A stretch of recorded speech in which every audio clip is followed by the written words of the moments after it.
মুসল্লিয়ানে করম, আল্লাহর দরবারে অসংখ্য অগণিত শুকরিয়া, যিনি আমাদেরকে শাওয়াল মাসের এই মুহূর্তে মসজিদ আল্লাহর ঘরে জুমার নামাজ আদায়ের উদ্দেশ্যে আসা এবং জুমার পূর্বে কোরআন হাদিসের আলোকে কিছু দিনই কথাবার্তা বলার ও শোনার তৌফিক দান করেছেন। অন্তরের গভীর থেকে আল্লাহ রাব্বুল আলামিনের দরবারে কৃতজ্ঞতা প্রকাশ করি, আলহামদুলিল্লাহ।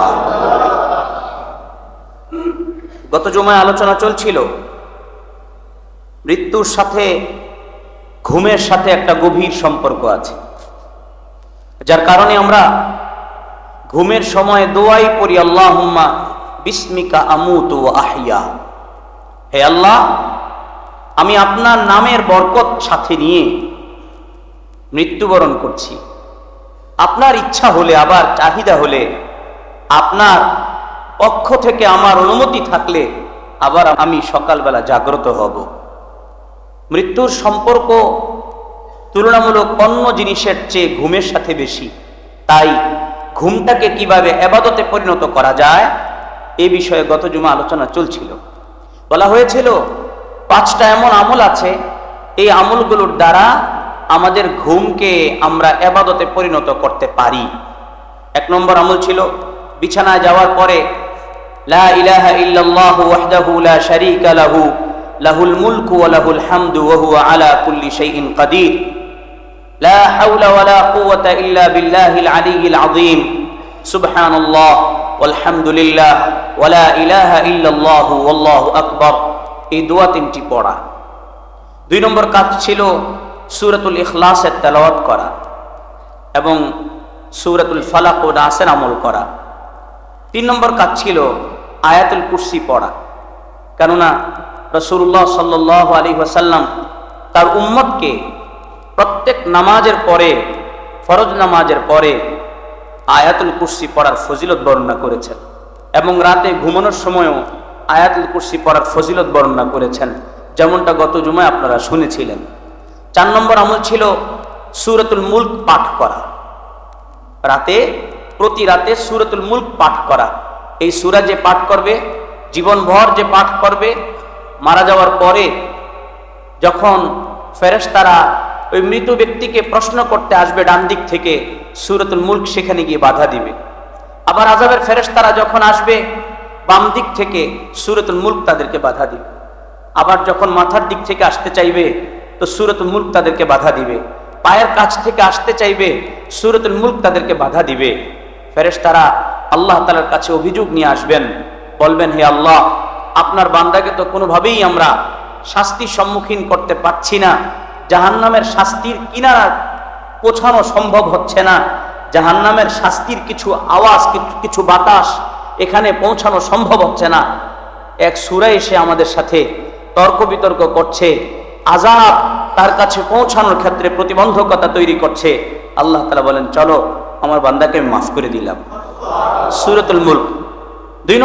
5 নম্বর যে আমলটা রাতের ঘুমকে ইবাদত বানানোর ছিল, সেটি ছিল সূরাতুল বাকারার শেষ 2 আয়াত। রাসূলুল্লাহ সাল্লাল্লাহু আলাইহি ওয়াসাল্লাম হাদিসে ইরশাদ করেছেন, যে ব্যক্তি রাতে এই 2 আয়াত পড়বে এটা তার জন্য যথেষ্ট। মুহাদ্দিসিনে কেরাম, মুফাসসিরিনে কেরাম ব্যাখ্যা করেছেন কি যথেষ্ট।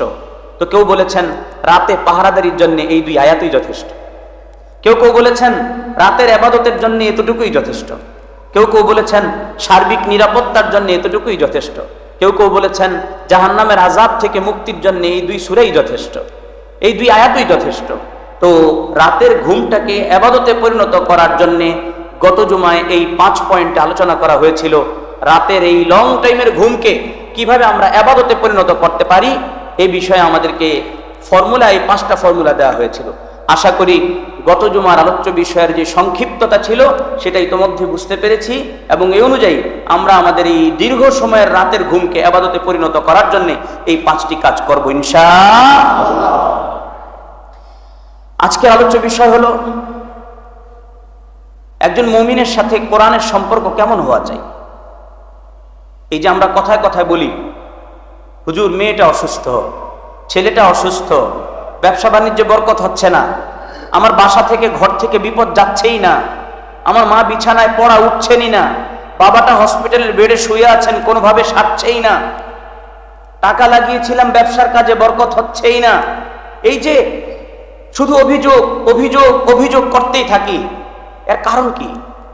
এর অন্যতম কারণ হলো সব বিপদ আপদ বালা মুসিবত ইত্যাদির পেছনে অন্যতম যে কারণ, সেটি হলো এই উম্মত কোরআন থেকে নিজেকে দূরে সরিয়ে নিয়েছে, কোরআন থেকে বহু দূরে সরিয়ে নিয়েছে।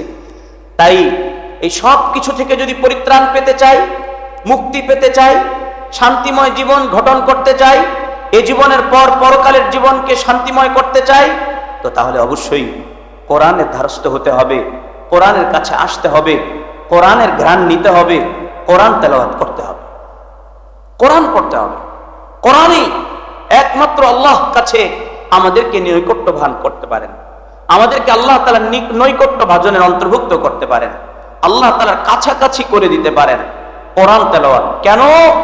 দুনিয়ার অন্য সব বইয়ের কথা মানুষের, কোরআন বই নামক বইয়ের কথা কার? আল্লাহ। আল্লাহ যখন দেখবেন যে বান্দা শুধু আমার কথা নিয়ে ব্যস্ত, বান্দা উঠতে বসতে, এখানে যে যাওয়ার সময়, আসার সময়, শোয়ার সময়, ঘুমানোর সময়, ঘুম থেকে ওঠার পরে কোরআন নিয়ে সে ব্যস্ত, তো আল্লাহ তাআলা যখন দেখবেন বান্দা আমার কথা নিয়ে ব্যস্ত, আমিও তার পেরেশানি দূর করার জন্য ব্যস্ত হয়ে যাই। আল্লাহ তাআলা খুশি হয়ে যাবেন, আমাদেরকে মুক্তি দিবেন, আমাদেরকে সুস্থ করে দিবেন, অভাব দূর করে দিবেন, বাচ্চাগুলোকে ভালো করে দিবেন, পরীক্ষায় ভালো রেজাল্টের ব্যবস্থা করে দিবেন, সব ধরনের বারাকা আল্লাহ তাআলা আমাদের জীবনে দান করবেন। এই উম্মতের সবচেয়ে বড় সমস্যা হলো কোরআন থেকে দূর হয়ে যাওয়া, কোরআন থেকে দূর হয়ে যাওয়া। দারুল উলুম দেওবন্দের নাম শুনেছেন না আপনারা? উপমহাদেশের শ্রেষ্ঠ দ্বীনি বিদ্যাপীঠ দারুল উলুম দেওবন্দ। দেওবন্দ মাদ্রাসার একেবারে প্রথম যিনি, হযরত মাহমুদ হাসান দেওবন্দি রহমতুল্লাহ আলাইহি, শেখুল হিন্দ মাহমুদুল হাসান দেওবন্দি রহমতুল্লাহ আলাইহি, তিনি জেল থেকে বের হয়ে জীবনের শেষ মুহূর্তে একটা মন্তব্য করেছিলেন, খুব দামি মন্তব্য। তিনি বলেছিলেন, এই উম্মতের সব সমস্যার মূল কারণ হিসেবে আমার কাছে যেই দুইটা জিনিস ফুটে উঠেছে, আমি যেই দুইটা জিনিসকে কারণ মনে করি, এর মধ্য থেকে একটা হলো কোরআন থেকে দূর হয়ে যাওয়া, একটা হলো মুসলমান কোরআন থেকে অনেক দূরে সরে গেছে, ঘরে কোরআন নাই, মসজিদে কোরআন এনে রেখে দিয়েছে, ঘরের ভিতরে 5 সদস্য, মাত্র একজনে কোরআন পড়তেন, তিনি হলেন বৃদ্ধা মা অথবা বৃদ্ধ বাবা।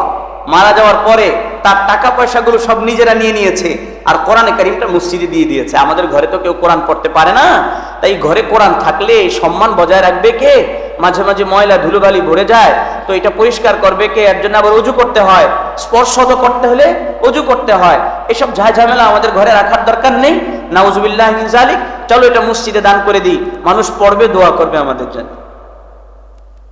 কি যুক্তি আমাদের! তাহলে শেখুল হিন্দ মাহমুদ হাসান দেওবন্দি রহমতুল্লাহ আলাইহি বলেছেন, উম্মতের এই দুরবস্থার পেছনে আমি যে দুইটা কারণ মনে করি, একটা হলো মুসলমান কোরআন থেকে দূরে সরে গেছে, মুসলমান কোরআন থেকে দূরে সরে গেছে। আর 2 নম্বর হলো এই উম্মতের মুসলমানরা একে অন্যের সাথে দ্বন্দ্বে লিপ্ত হয়ে আছে, পারস্পরিক অনৈক্য।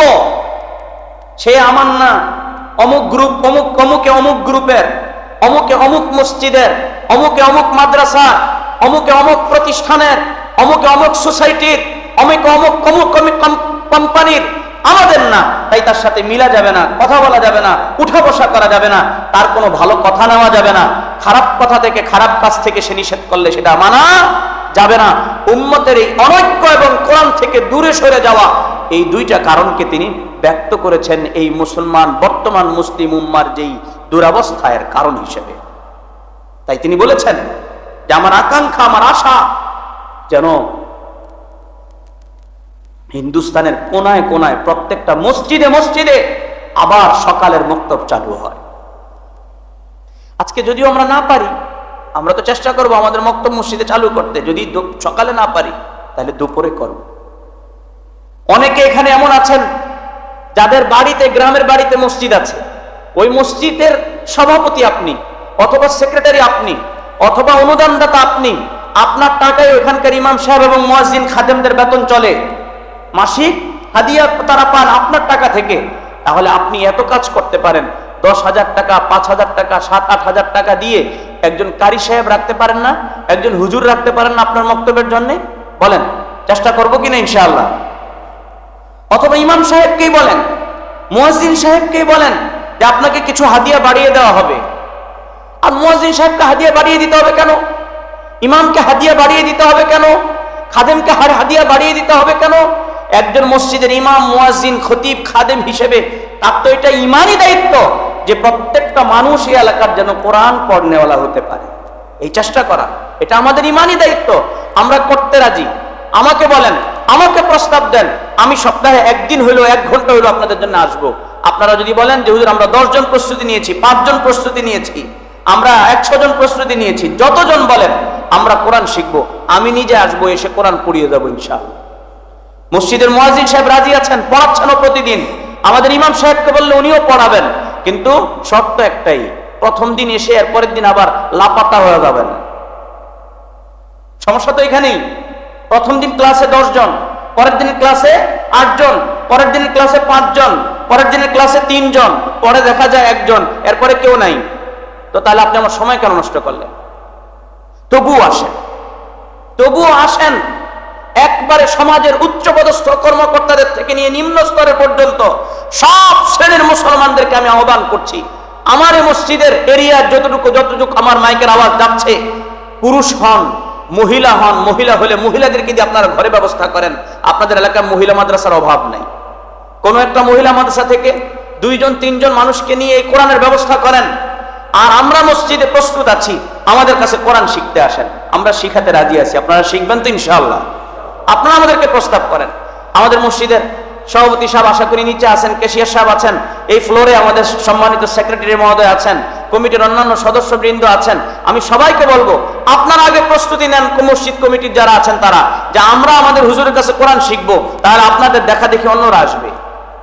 জীবনে এত সফলতা অর্জন করেছি আমরা, এতগুলো বই মুখস্থ করেছি, প্রতি বছরের 10 বিষয় 8 বিষয়ে পরীক্ষায় 1200 নম্বর 1000 নম্বর পেয়ে পাশ করেছি, এত বড় বড় সার্টিফিকেট আমার পাশে, আমার নামের পাশে আছে, কিন্তু আমি মুসলমানও তো একটা সার্টিফিকেট, আমার মুসলমানও তো আমার একটা পরিচয়।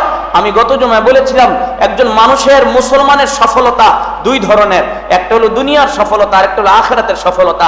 দুনিয়ার সফলতা কোনো সফলতা নয়, তার আখিরাতের সফলতা হলো আসল সফলতা। সেই সফলতা হলো তার ঈমান, খাতমা বিল খায়র, কল্যাণের সাথে তার মৃত্যু হওয়া, শেষ পরিণতিটা, শেষটা যেন তার ভালো হয়। শেষটাকে ভালো করার জন্যই ঘুমকে ইবাদত কিভাবে বানানো যায় তা আলোচনা চলছিল। শেষটাকে ভালো করার জন্য কোরআনও লাগবে। শেষটাকে ভালো করার জন্য কোরআনের শিক্ষায় শিক্ষিত হতে হবে, কোরআনের সম্মান প্রতি সম্মান প্রদর্শন করতে হবে, কোরআনের শ্রদ্ধা বুঝায় রাখতে হবে, কোরআন অনুযায়ী জীবনযাপন করতে হবে, কোরআনের তাফসীর বিশ্লেষণ, ব্যাখ্যা বিশ্লেষণ বুঝে সেই অনুযায়ী নিজের জীবনকে পরিচালনা করতে হবে। আপনারা যদি রাজি থাকেন, আমি রাজি। আজকের থেকে বলেন, আজকের থেকে সপ্তাহে 1 দিন বলেন, আমি 1 দিন আসতে পারবো ইনশাআল্লাহ, যেহেতু আমি দূর থেকে আসি। আমাদের মুয়াজ্জিন সাহেব অবশ্যই প্রস্তুত থাকবেন, অত্যন্ত ভালো মানুষ মাশাআল্লাহ। আমাদের ইমাম সাহেবও তৈরি থাকবেন। আমরা মেহনত করতে রাজি, আপনারা বসতে রাজি থাকলেই হয়। সেই সাথে নিজেদের বাচ্চাদেরকে, নাতিদেরকে, তাদেরকেও কোরআন শিখান, তাদেরকেও কোরআন শিখান। একমাত্র জীবনের ভিতরে পরিবর্তন আনতে পারে কোরআন। একমাত্র সমস্যা দূরীকরণের কারণ হিসেবে উল্লেখ করা যেতে পারে কোরআনকে।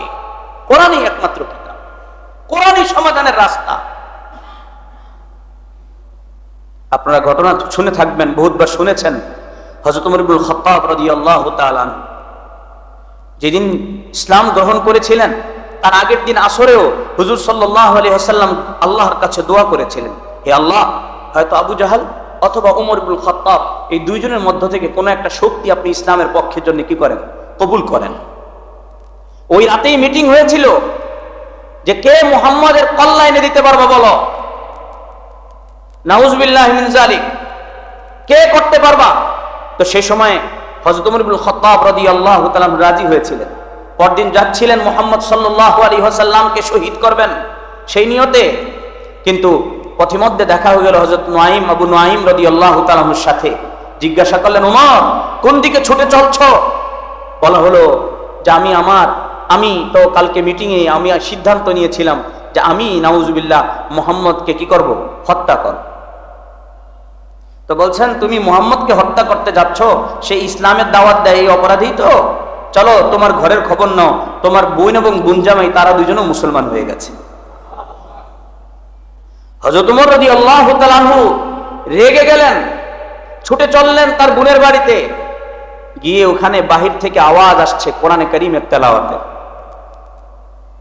ঘরে ঢুকে ওনার আওয়াজ পেয়ে বোন এবং বোনজামাই কোরআনে কারীমের পৃষ্ঠাগুলো, ততক্ষণ পর্যন্ত কোরআনে কারীম এক ভলিউমে ছাপেনি, কোরআনে কারীমের পৃষ্ঠাগুলো লুকিয়ে ফেললেন। বোনজামাইকে মারলেন, বোনকে মারলেন, খুব মারলেন যে কেন ইসলাম গ্রহণ করেছ। শেষে বোন বললেন যে শোনো ভাইজান, তুমি আমাকে যত মারার মারো, কিন্তু আমি ইসলাম গ্রহণ করেছি, তার থেকে এক মুহূর্তের জন্য পিছপা হব না। আর এই যে ইমানি চেতনা, ইমানি শক্তি, এটা হযরত ওমর রাদিয়াল্লাহু তাআলা আনহুকে প্রভাবিত করেছে। তিনি বললেন, ফাতেমা কি যেন পড়ছিলে, আমার কানে আওয়াজ আসছিল, ওইটা আবার পড়ো। বললেন যে ওইটা আমরা কোরআন পড়ছিলাম, কোরআন পবিত্র, তুমি অপবিত্র, যাও আগে পবিত্র হয়ে আসো। হযরত ওমর রাদিয়াল্লাহু তাআলা আনহু পবিত্র হয়ে আসলেন, কোরআন পড়া শুরু হলো, শুরু করলেন أنزلنا عليك القرآن لتشقى إلا تذكرة لمن يخشى تنزيلا ممن خلق الأرض والسماوات العلى الرحمن على العرش استوى له ما في السماوات وما في الأرض وما بينهما وما تحت الثرى। এই কোরআন শুনলেন হযরত ওমর ইবনে খাত্তাব রাদিয়াল্লাহু তাআলা আনহু, কোরআন প্রভাবিত করলেন হযরত ওমর রাদিয়াল্লাহু তাআলা আনহুকে। বললেন, ফাতেমা আমাকে নিয়ে চলো মুহাম্মদের কাছে, আমিও ইসলাম গ্রহণ করব। কোরআনের প্রভাবে প্রভাবিত হয়েছে। যে কোরআন এত শক্ত দিলের অধিকারী, শক্ত মনের অধিকারী হযরত ওমর ইবনে খাত্তাব রাদিয়াল্লাহু তাআলা আনহুকে, মুহাম্মদ সাল্লাল্লাহু আলাইহি ওয়াসাল্লামকে হত্যা করে ওনার মাথাটা নিয়ে যাবেন আবু জাহালের কাছে, সেই মনের মানুষটাকে এত নরম করে দিল কে? কোরআন। হযরত ওমর ইবনে খাত্তাব রাদিয়াল্লাহু তাআলা আনহু কালিমা পড়ে মুসলমান হয়ে গেলেন। 70 জনের একটা দল আসলো হুজুর সাল্লাল্লাহু আলাইহি ওয়াসাল্লামের কাছে, এসে বললেন, আচ্ছা আপনি কিসের যেন দাওয়াত দেন, আপনার কাছে নাকি ওহী আসে, আচ্ছা আপনার কাছে যা আসে আপনি আমাদেরকে একটু শোনান তো।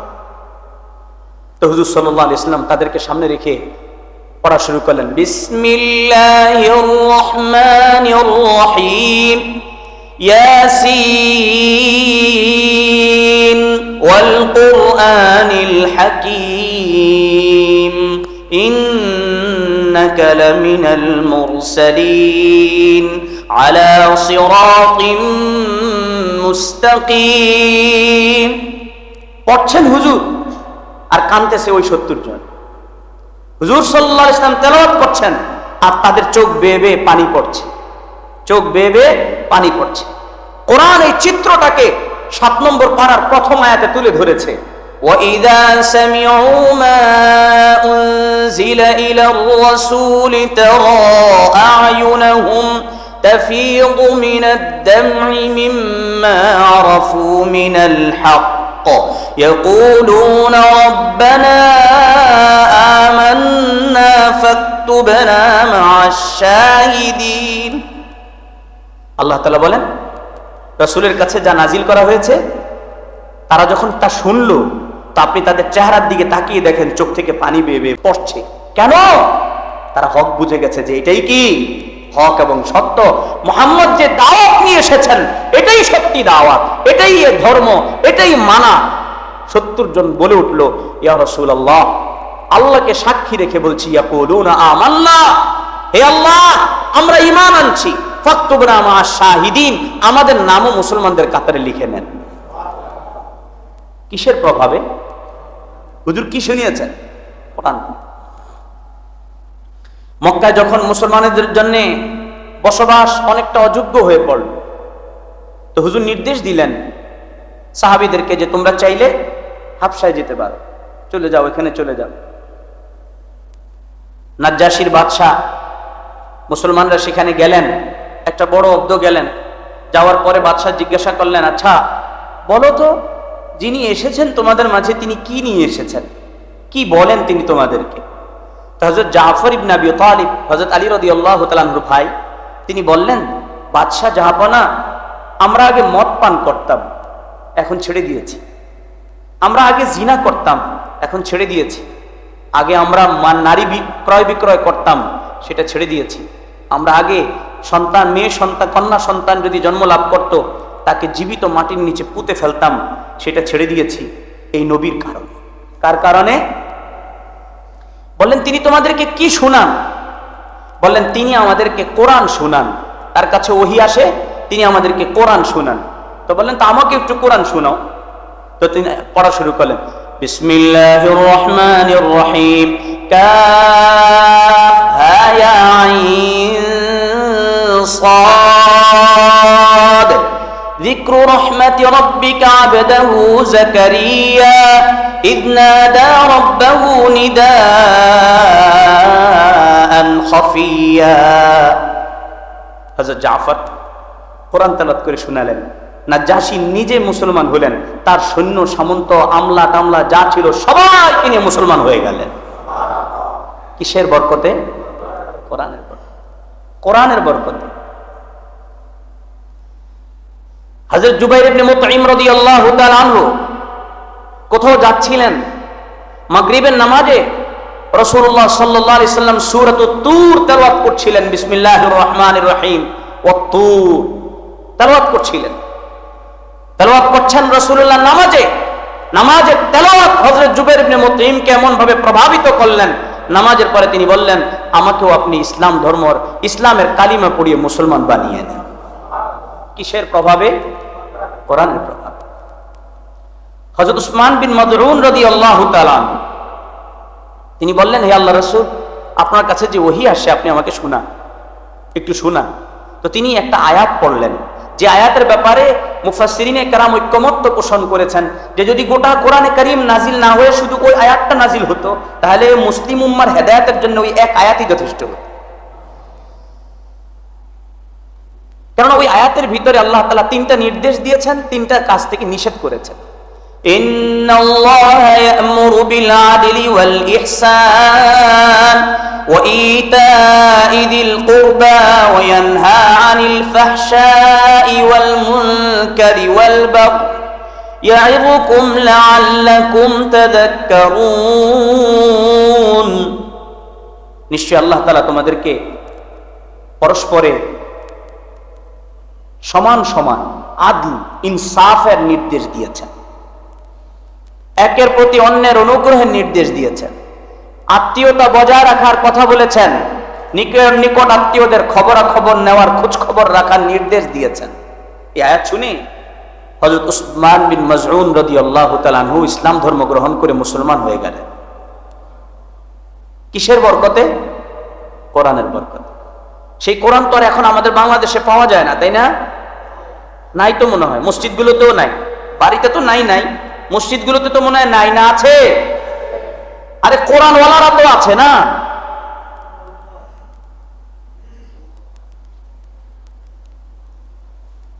হুজুর সাল্লাল্লাহু আলাইহি ওয়াসাল্লাম ঈমানের দাওয়াত দেন, এই দাওয়াতটা কোনোভাবে ভালো লাগে না আবু সুফিয়ানের, ততক্ষণ পর্যন্ত তিনি ইসলাম গ্রহণ করেননি। এই দাওয়াতটা কোনোভাবে ভালো লাগে না আবু জাহালের, এই দাওয়াতটা কোনোভাবে ভালো লাগে না আখনাস বিন শরীকের, কোনোভাবেই ভালো লাগে না। দিনে খুব বিরোধিতা করে। আর রাতে রাসূলুল্লাহ তেলাওয়াত করেন, তো তিনজনকে না জানিয়ে, অর্থাৎ একজন আরেকজনের অগোচরে চুপি সারে হুজুরের বাসা ঘরের পাশে গিয়ে কান লাগিয়ে দেয়ালের ভিতরে তেলাওয়াত শুনতে থাকে। রাসূলুল্লাহ তেলাওয়াত করেন, তেলাওয়াত শুনতে থাকে। তো অন্ধকার জগৎ, ওই সময় তো আর এত বেশি আলোর ব্যবস্থা ছিল না, আজকালকে যেমন লাইটিং এর ব্যবস্থা আছে। অন্ধকার ছিল, যাওয়ার সময় তিনজনের লাগে ধাক্কা খেয়ে গেছে। হায় হায় সর্দারজি আপনি এখানে, আরে তুমি এখানে, আরে তুমি এখানে। তো একজন আরেকজনকে খুব লানতান করলেন, অভিশাপ দিলেন, আর খুব ধমকালেন, খবরদার আর যদি কোনো সময় দেখি এখানে একবারে পা ভেঙে দিবি। ঠিক আছে, তিনজন মিলে পরামর্শ করে সিদ্ধান্ত নিলেন আর কখনো মুহাম্মদ সাল্লাল্লাহু আলাইহি ওয়াসাল্লামের তেলাওয়াত শুনতে আসবেন। কিন্তু এর পরের দিন আর সহ্য হয় না। মুহাম্মদের এই সুমিষ্ট ভাষী কোরআন, সুমধুর কণ্ঠে তেলাওয়াত না শুনে আর পারা যায় না। আবার একই ঘটনা ঘটলো, আসলেন, এবারও সিদ্ধান্ত নিলেন আর আমরা কেউ আসবো না মুহাম্মদের তেলাওয়াত শুনতে। কিন্তু আখনাস বিন শরীকের মনে ধাক্কা লাগলো যে না, এটা কেমন কথা, সারাদিন যার বিরোধিতা করি রাতে আবার তার তেলাওয়াত শুনি, এটা তো হয় না। আবু সুফিয়ানকে জিজ্ঞাসা করলেন, তখনও তিনি মুসলমান হননি, আচ্ছা ঘটনা বলেন তো, আমরা দিনে বিরোধিতা করি মুহাম্মদের, রাতে আবার তেলাওয়াত শুনি, তার বিষয়টা কি?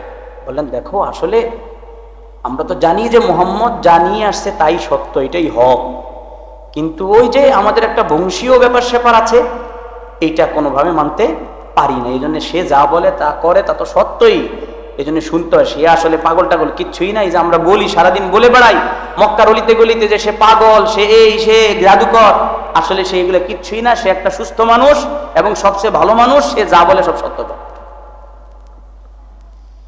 এবার গেল আখনাস বিন শরীক, বিশিষ্ট মূর্খ জনাব আবু জাহালের কাছে, জিজ্ঞাসা করলেন, কি ব্যাপার, আপনি কেন যান? বললেন, দেখো আমার আর তা, আমাদের দুইজনের গোত্রটা ভিন্ন। গোত্র কি ভিন্ন, তো ভিন্ন হওয়ার কারণে আমাদের সাথে তাদের একটা কন্টেস্ট সবসময় থাকে, একটা প্রতিযোগিতা আমাদের সবসময় থাকে।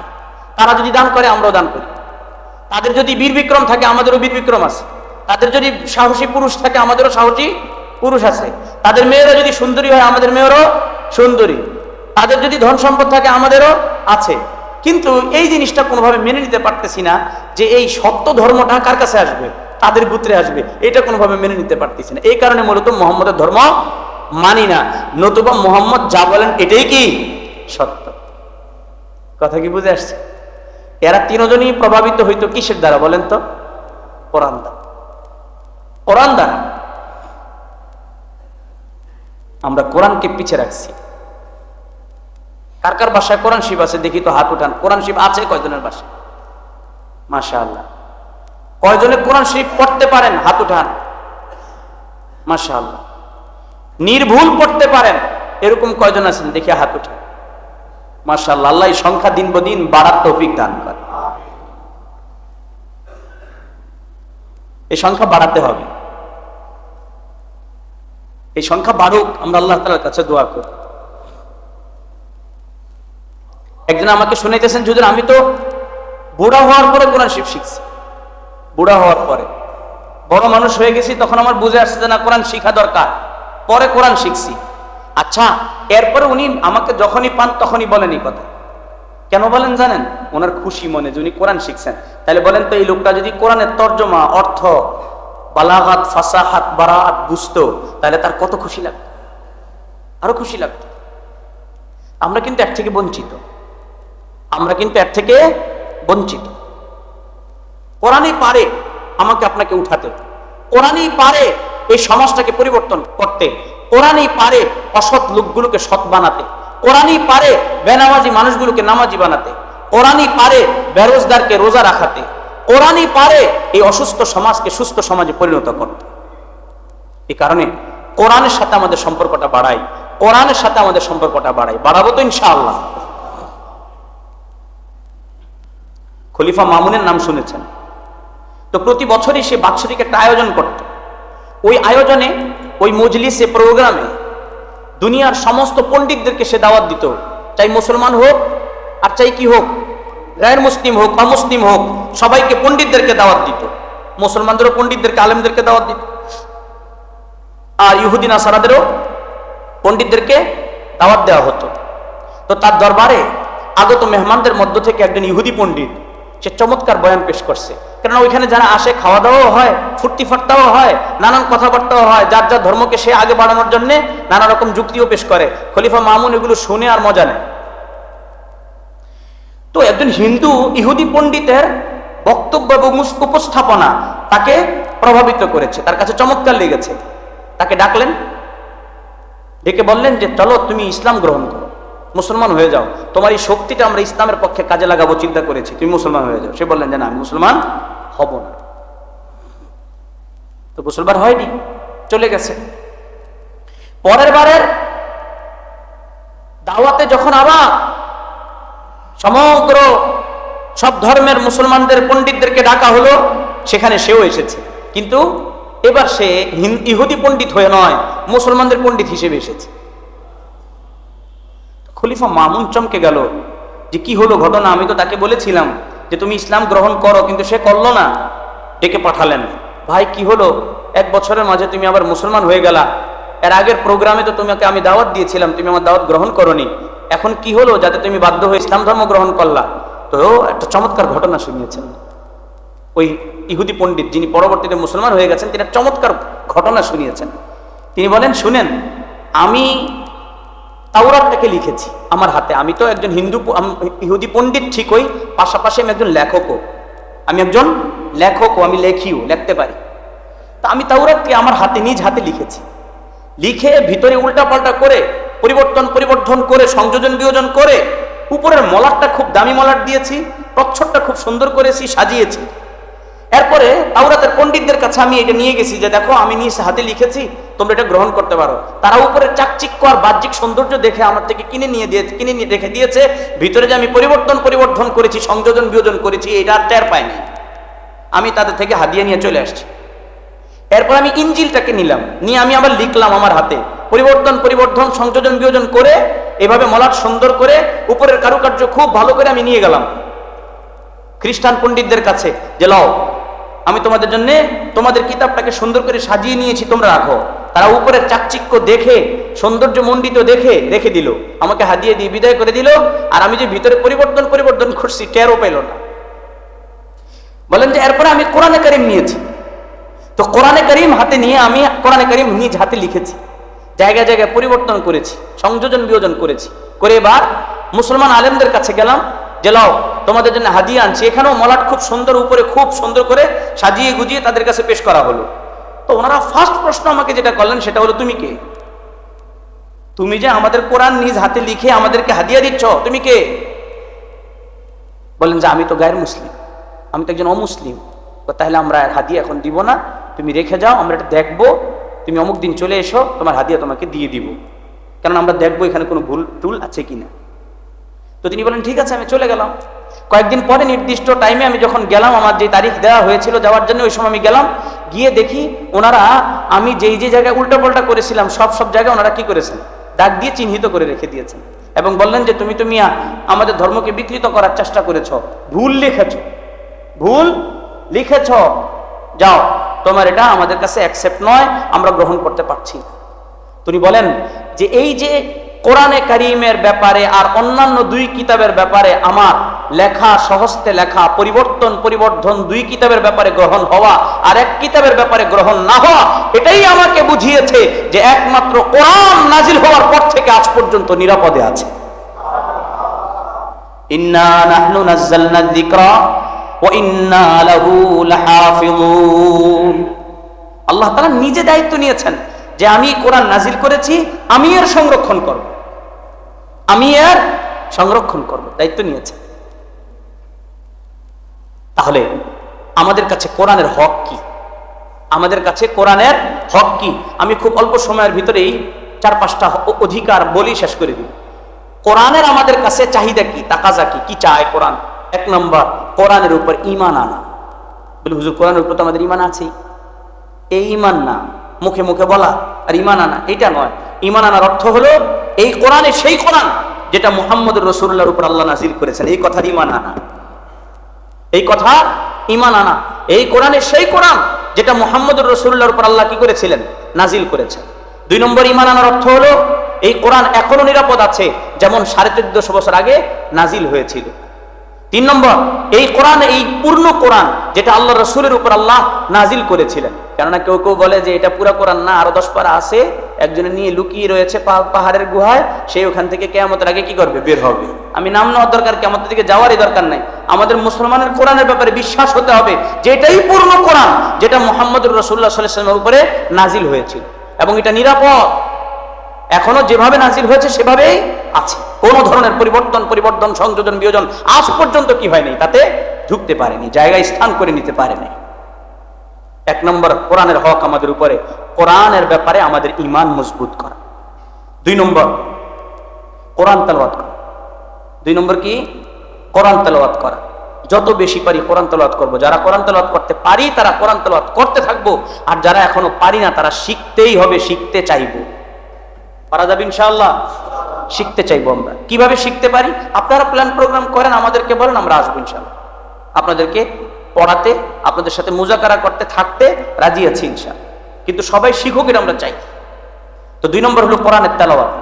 কোরআনের তেলাওয়াত। এই যে আমরা বলি হুজুর কোরআন শুনি, কোরআন পড়ি, কিন্তু আমাদের মনের অবস্থা পরিবর্তন হয় না কেন? মনের পরিবর্তন হয় না কেন? তো রাসূলুল্লাহ সাল্লাল্লাহু আলাইহি ওয়াসাল্লাম বলেছেন, ইন্না হাযিহিল কুলুব তাসদাউ কামা ইয়াসদাউল হাদীদু ইযা আসাবাহুল মা। আমাদের এই মনটা, আমাদের এই অন্তরটা যখন আমরা গুনাহ করি, তো গুনাহ করতে করতে জং ধরে যায়। যেমন লোহায় জং ধরে কখন? যদি পানি লাগে।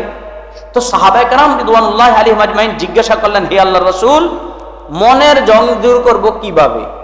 কাপড়ের ময়লা লাগলে ধুয়ে নিতে পারি, লোহায় জং লাগলে দূর করতে পারি, কিন্তু মনে যদি জং লেগে যায় এটাকে দূর করব কিভাবে? তো রাসূলুল্লাহ সাল্লাল্লাহু আলাইহি ওয়াসাল্লাম বলেছেন, কাসরাতু যিকরিল মাউত, বেশি বেশি মৃত্যুর কথা স্মরণ করো, তাহলে মনের জং দূর হয়ে যাবে।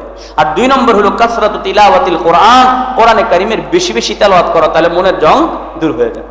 এই জন্য পরীক্ষা করে দেখেন না, যারা কোরআন পড়তে পারেন প্রতিদিন এক পারা কোরআন শরীফ পড়েন, দেখবেন মনের অবস্থা আস্তে আস্তে পরিবর্তন হতে শুরু করবে। এই যে রমজানে মানুষের মন নরম থাকে কেন জানেন?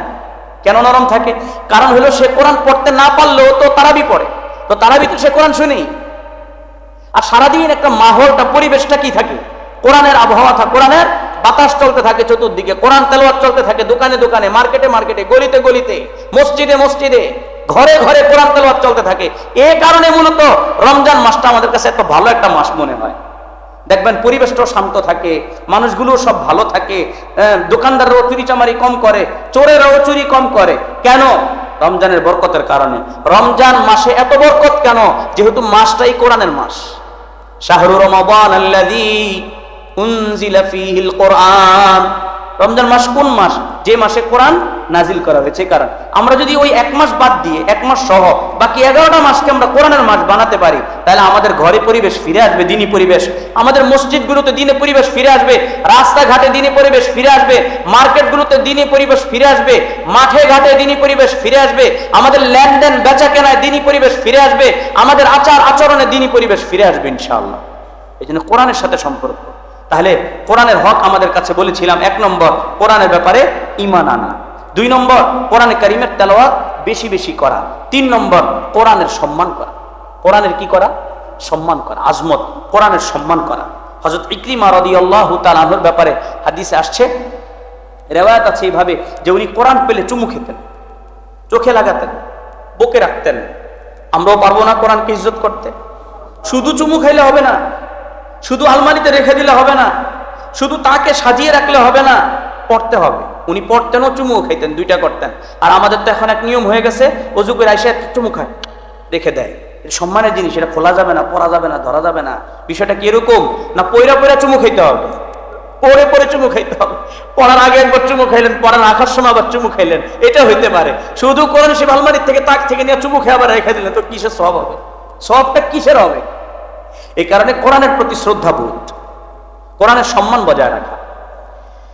4 নম্বর কোরআনওয়ালাদের সম্মান করা, কোরআনওয়ালাদের সম্মান করা। এই ক্ষেত্রে আমাদের থেকে অনেক ত্রুটি দেখা যাচ্ছে, অনেক বেশি ত্রুটি দেখা যাচ্ছে। আমাদের যে বাচ্চাগুলো মাদ্রাসায় পড়ে এরা সব কোরআনওয়ালা, এদেরকে দেখলেই রেসপেক্ট করা চাই। যারা তাদেরকে কোরআন শিখান তাদের সম্মান বজায় রাখা, হ্যাঁ, ইমাম খতিবদের সম্মান বজায় রাখা, আলেমরাও কোরআনওয়ালা, কোরআনের কথা বলে, তাদের সম্মান বজায় রাখা। তারা মানুষ, দোষের ঊর্ধ্বে নয়, তারা মানুষ, ভুলের ঊর্ধ্বে নয়। তাদের ভুল হতে পারে, তাদের দোষ হতে পারে, সেটার আত্মসমালোচনা হবে শালীনভাবে। কোন ভাষায়?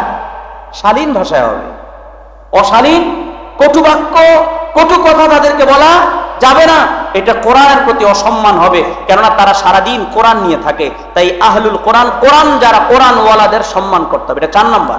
5 নম্বর কোরআন অনুযায়ী নিজের জীবনকে ঢেলে সাজাতে হবে।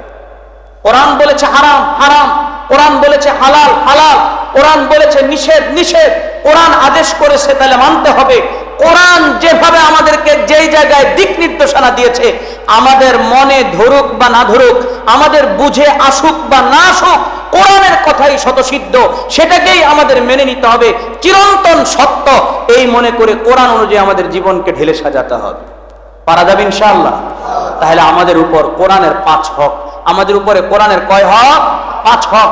1 নম্বর কোরআনের প্রতি ঈমান আনা, 2 নম্বর কোরআনে কারীমের তেলাওয়াত করা, 3 নম্বর বলেন 3 নম্বর কি? কোরআনের সম্মান করা, কোরআনের সম্মান করা, 4 নম্বর কোরআন ওয়ালাদের সম্মান করা, 5 নম্বর কোরআন অনুযায়ী নিজের জীবনকে ঢেলে সাজানো। আল্লাহ আমাদেরকে কোরআনের এই 5 হক সহ আরো হক যেগুলো উলামায়ে কেরাম বলেছেন সেগুলোর প্রতি শ্রদ্ধাবোধ এবং সেগুলোর সম্মান প্রদর্শন এবং সেগুলোর উপর আমল করার তৌফিক দান করেন। এবং সেই সাথে সাথে কোরআন যেভাবে যুগে যুগে মানুষকে প্রভাবিত করেছে, আমরাও আমাদের দিলটাকে ওইভাবে তৈয়ার করি, আমাদের মনটাকে ওইভাবে প্রস্তুত করি যেন কোরআনের তেলাওয়াতে আমাদের জীবনটাও পরিবর্তন হতে থাকে। আল্লাহ আমাদেরকে এমন একটা দিল আর মন আমাদেরকে দান করেন। আমিন। ওয়া আখিরু দাওয়ানা আনিল হামদুলিল্লাহি রাব্বিল আলামিন।